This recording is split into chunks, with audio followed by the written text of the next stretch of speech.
یحییٰ بن سعید نے بیان کیا، کہا کہ میں نے انس رضی اللہ عنہ سے سنا، انہوں نے بیان کیا کہ نبی کریم صلی اللہ علیہ وسلم نے بحرین میں کچھ قطعات اراضی بطور جاگیر انصار کو دینے کا ارادہ کیا، تو انصار نے عرض کیا کہ ہم جب لیں گے کہ آپ ہمارے مہاجر بھائیوں کو بھی اسی طرح کے قطعات عنایت فرمائیں۔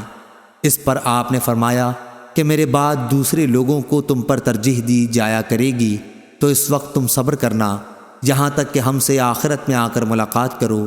صحیح بخاری حدیث نمبر 2376۔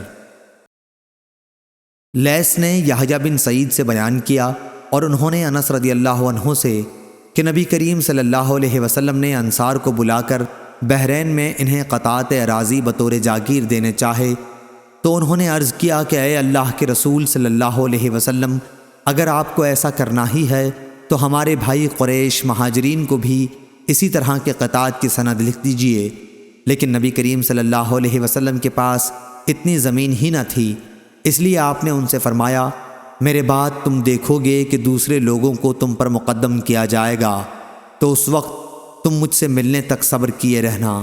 صحیح بخاری حدیث نمبر 2377۔